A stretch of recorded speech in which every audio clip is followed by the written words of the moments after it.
بسم اللہ الرحمن الرحیم. ناظرین السلام علیکم. I am Mushtaq Shamim and you are watching BBC Budgam broadcasting channel.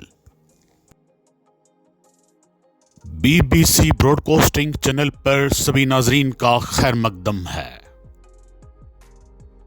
ناظرین پیش خدمت ہے ہمارا مقبول عام سیگمنٹ کاؤنٹر انکاؤنٹر کا یہ تازہ شمارہ.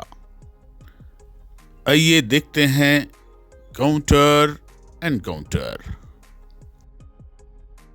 آج کے اس خاص ایپیسوڈ میں ہم کاؤنٹر انکاؤنٹر کرنے والے ہیں مظفر شاہ صاحب کا.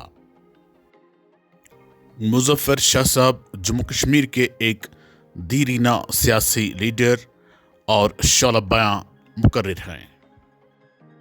فی الوقت شاہ صاحب عوامی نیشنل کانفرنس کے سینئر وائس پریزیڈنٹ کی حیثیت سے اپنی سیاسی سرگرمیاں انجام دے رہے ہیں.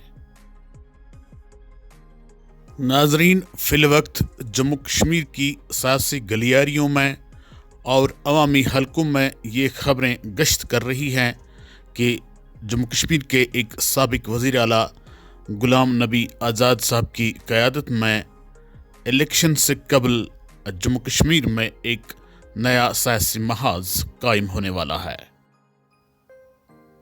قیاس یہ لگایا جا رہا ہے کہ اس مجوزہ تیسرے سیاسی محاذ میں ڈیموکریٹک آزاد پارٹی کے علاوہ اپنی پارٹی پیپلز کانفرنس اور PDF شمولیت کرنے والے ہیں، اور یہ چاروں سیاسی پارٹیاں ہونے والے لوک سبھا انتخابات میں مشترکہ امیدوار کھڑا کرنے کا پلان بنا چکے ہیں. اسی نئی سیاسی ڈیولپمنٹ کے حوالے سے نیوز پورٹل نیوز انسائیڈر نے عوامی نیشنل کانفرنس کے سینئر وائس پریزیڈنٹ مظفر شاہ صاحب سے گفتگو کی. آئیے پہلے سنتے ہیں کہ اس گفتگو میں مظفر شاہ صاحب نے کس طرح کے خیالات کا اظہار کیا ہے، اور پروگرام کے اس پار شاہ صاحب کے بیان کا کاؤنٹر انکاؤنٹر کرنے کی کوشش کی جائے گی. آئیے سنتے ہیں مظفر شاہ صاحب کا یہ بیان. نیشنل کانفرنس کو ختم کرنے کا تعلق ہے، وہ نہ ان کے باپ دادا کر پائے نہ آئندہ کوئی کر پائے گا. نیشنل کانفرنس پوری جو انٹائر نیشنل کانفرنس ہے جس کے ہم سب حصے ہیں، وہ ایک تحریک کا نام ہے. اور آج جو آپ یہ الائنس اب کر رہے ہیں، یہ تو آج ابھی تو اس کا کوئی شیپ سامنے نہیں آئی ہے، مگر آہستہ آہستہ یہ ہم کو یاد دلاتی ہے 1977 کی. آج سب ایک ہی طرف اکٹھے جمع کھڑے ہو رہے ہیں، اور وہ لوگ کھڑے ہو رہے ہیں جن کو واقعی میں کشمیر کی بقا کا ان کو کوئی پرواہ نہیں ہے، اپنی عزت کی کوئی پرواہ نہیں ہے. آج تو سمپل یہ پروو ہو گیا. دیکھیے BJP نے یہاں اتنے سال حکومت چلائی، ڈائریکٹ رول کیا، اور وہ فیل ہو گئے to produce an organisation here. ان کے پاس چہرے نہیں ہیں، اور ان کو معلوم ہے کہ ان کو کراری شکست کا سامنا ہے کشمیر سے. اب پہلے ہم کہتے تھے ABC، آج تو مجھے لگ رہا ہے کہ اب یہی BJP ہوگی. اگر یہ الائنس بن گیا پورا تو this is nothing short of BJP. It is now A team. یہ کوئی BC نہیں ہے. اب ان کا کام کیا ہے؟ ان کو ووٹ توڑنے ہیں اور کچھ نہیں. یہ جیت نہیں سکتے. اس میں ایک بات آپ کو یہاں مدنظر رکھنی چاہیے کہ آپ ابھی اس وقت جو جنگ لڑ رہے ہیں وہ صرف کیا سیٹس کے لیے ہے کہ جی مجھے کہاں ایک سیٹ ملے گی، میں کہاں سے یہاں کی حکومت بناؤں گا، بس اتنا ہی معاملہ ہے. کیا ہم نے اسٹیٹ ہوڈ بھی چھوڑ دیا؟ پہلے تو ہم کہتے تھے اسٹیٹ ہوڈ کے بغیر کچھ نہیں کریں گے. آج تو سب جا رہے ہیں، دوڑ رہے ہیں دائیں بائیں. اس کے بارے میں بات نہیں کرتا ہے. اور یہ لوگ جو آج یہ الائنس بنا رہے ہیں، میں ان سے پوچھوں گا، آپ نے کیا 370 کے کیس کو ٹوٹلی بند کر دیا؟ آپ ہمارے ساتھ کھڑے نہیں ہوئے وہاں پر. آپ نے ریویو پٹیشن نہیں ڈالی. ہمارے لیے تو 370 ابھی بھی وہیں کھڑا جہاں تھا. वो इतनी आसानी से आप नहीं मार सकते, उसको नहीं मार सकते आप। और आज जम्मू कश्मीर के लोगों का एक इम्तिहान है, ये देखना है आपको कि अगर आप वोट डालते हैं, एक किसी ऐसी अलायंस को डालते हैं, ये सीधी सी बात है, वो कल बीजेपी के साथ उनको गठजोड़ करना ही पड़ेगा। सो वो वोट आपका कोई इस अलायंस के किसी मेंबर का नहीं होगा भाई साहब, वो सीधा आप बीजेपी को डालेंगे, क्योंकि बीजेपी को खुद पता है कि वो यहां पर इलेक्शन नहीं जीत सकते हैं। ये मेरा मानना है इस अलायंस के बारे में। और 77 को आप लोग याद करें, उस वक्त भी यही चीजें हुई थी, इसी तरह से पूरी ये सफाबंदी हुई थी चारों तरफ, मगर जम्मू कश्मीर के लोगों ने उसको रद्द कर दिया, और सही रद्द कर दिया।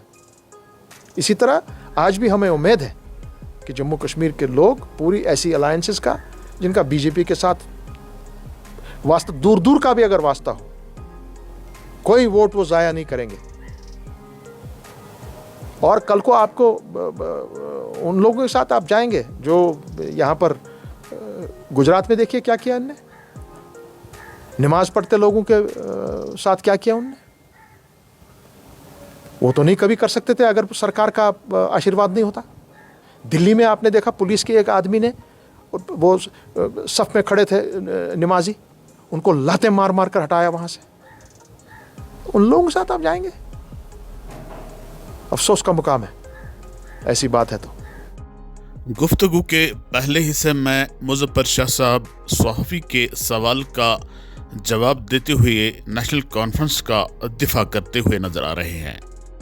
कह रहे हैं कि नेशनल कॉन्फ्रेंस को न इन सियासी पार्टियों के लीडरों के बाप दादा तोड़ सके और न ही ये कुछ इस पार्टी का बिगाड़ सकते हैं, क्योंकि नेशनल कॉन्फ्रेंस एक तहरीक का नाम है। हम यहाँ पर शाह साहब को याद दिलाना चाहेंगे कि शाह साहब, गुलाम नबी आज़ाद साहब, अल्ताफ़ साहब या लोन साहब के बाप दादाओं ने नेशनल कॉन्फ्रेंस का कुछ बिगाड़ा या नहीं बिगाड़ा, लेकिन आपके वालिद मरहूम ने नेशनल कॉन्फ्रेंस को एक दफ़ा तोड़ दिया और ज़मीन बोस करने की कोशिश कर दी थी। अवामी नेशनल कॉन्फ्रेंस को आपके वालिद मरहूम गुलाम मोहम्मद शाह साहब ने 1984-85 में ये कहकर नेशनल कॉन्फ्रेंस के पैरेलल खड़ा कर दिया था कि नेशनल कॉन्फ्रेंस एक चोरों की जमात है जिसने जम्मू कश्मीर रियासत का सत्यानाश कर दिया है। आप उसी अवामी नेशनल कॉन्फ्रेंस के सीनियर वाइस प्रेसिडेंट है जिस पार्टी को नेशनल कॉन्फ्रेंस के मद्दे मुकाबिल आपके वालिद साहब ने खड़ा कर दिया था। आपको यहाँ पर वाज़ह कर देना चाहिए कि या तो नेशनल कॉन्फ्रेंस गलत है या फिर आपके वालिद साहब का वो कदम गलत था जो उन्होंने नेशनल कॉन्फ्रेंस को तोड़ने और तबाह करने के लिए उठाया था। और हाँ, अगर आपको महसूस हो रहा है कि जम्मू कश्मीर नेशनल कॉन्फ्रेंस एक तहरीक का नाम है और नेशनल कॉन्फ्रेंस के बगैर जम्मू कश्मीर के अवाम की खैर खा कोई सियासी पार्टी दूसरी नहीं है, तो फिर आप अपनी जमात यानी अवामी नेशनल कॉन्फ्रेंस को तोड़कर नेशनल कॉन्फ्रेंस में मदगम क्यों नहीं करते हैं? आजकल आपके बयानात सुनकर ऐसा महसूस हो रहा है कि आपके दिल में अब अपने अकरबा परवरों रिश्तेदारों की हमदर्दियाँ बढ़ चुकी हैं। इसलिए मैं यहाँ पर आपको इस प्रोग्राम की वसातत से एक मुफ्त मशवरा देना चाहूँगा कि आप अवामी नेशनल कॉन्फ्रेंस को तोड़कर नेशनल कॉन्फ्रेंस में मदगम कर दीजिए और नेशनल कॉन्फ्रेंस का प्रवक्ता बनकर आप अपनी सियासी सरगर्मियाँ जारी रख दीजिएगा। अपनी बात को जारी रखते हुए शाह साहब बता रहे हैं कि ये जो थर्ड फ्रंट बन रहा है ये हमें 1977 की याद दिला रहा है, जब सारी पार्टियां नेशनल कॉन्फ्रेंस के खिलाफ एक साथ खड़ी हो चुकी थी।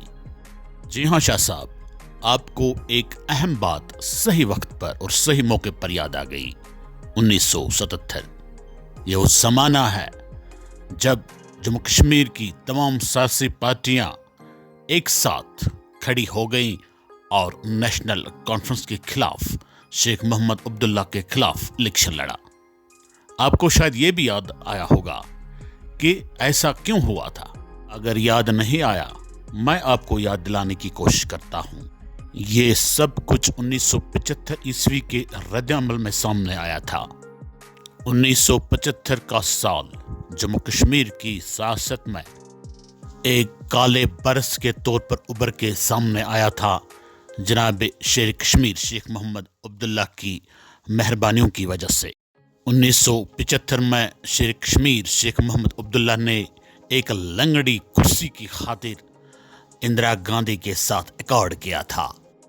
जी हाँ, यही बदतरीन अकॉर्ड तारीखी किताबों में इंदिरा शेख अकॉर्ड के नाम से आज भी दर्ज है। यही वो काला और बदतरीन अकॉर्ड है जिस अकॉर्ड की वजह से शेख मोहम्मद अब्दुल्ला ने जम्मू कश्मीर रियासत को हमेशा हमेशा के लिए हिंदुस्तान का गुलाम बना के रख दिया था। यहाँ पर शाह साहब एक और बात फरमा रहे हैं, बता रहे हैं कि ये वो जमातें और लीडर इकट्ठे हो रहे हैं जिनको जम्मू कश्मीर की बका और इज्जत का कोई परवाह नहीं है, ख्याल नहीं है। शाह साहब के कहने का यहाँ पर यह मतलब निकाला जा सकता है कि नेशनल कॉन्फ्रेंस के बगैर किसी भी जम्मू कश्मीर की सियासी पार्टी या सियासी लीडर को जम्मू कश्मीर के अवाम की बका और इज्जत का कोई ख्याल नहीं है। शाह साहब, क्या आप बता सकते हैं कि नेशनल कॉन्फ्रेंस ने कब रियासत जम्मू कश्मीर के लोगों की बका और इज्जत का ख्याल रखा है? क्या इस पार्टी ने 1977 से लेकर 1983 तक रियासत जम्मू कश्मीर के लोगों की बका और इज्जत का ख्याल रखा था? अगर रखा था तो फिर क्या आप बता सकते हैं कि गुलाम मोहम्मद शाह साहब ने, आपके वालिद मरहूम ने, इस पार्टी को क्यों तोड़ा था? क्यों उन्होंने अपने साले साहब से इक़्तिदार का मसंद छीन लिया था? क्यों उनको जमीन पर गिराकर धूल चटाई थी? शाह साहब, क्या नेशनल कॉन्फ्रेंस ने 1987 ईस्वी में जम्मू कश्मीर के लोगों की बका और इज्जत का ख्याल रखा था, जब इस पार्टी ने एक जीती हुई पार्टी जिसका नाम मुस्लिम मुत्तहिदा महाज था को इलेक्शन रिगिंग के जरिए से इक़्तिदार से दूर रखा था और खुद कुर्सी पर बैठ गया था? क्या आपको मालूम नहीं कि इसी इलेक्शन रिगिंग ने जम्मू कश्मीर को मिलिटेंसी की आग में झोंक दिया था, जिस आग में आज भी जम्मू कश्मीर के लोग जल रहे हैं, जिस आग में जलकर हमारे हजारों नौजवान शहीद हो चुके हैं, जिस आग में जलकर हमारी हजारों माएं बीवा हो चुकी हैं, हजारों और लाखों बच्चे यतीम हो चुके हैं?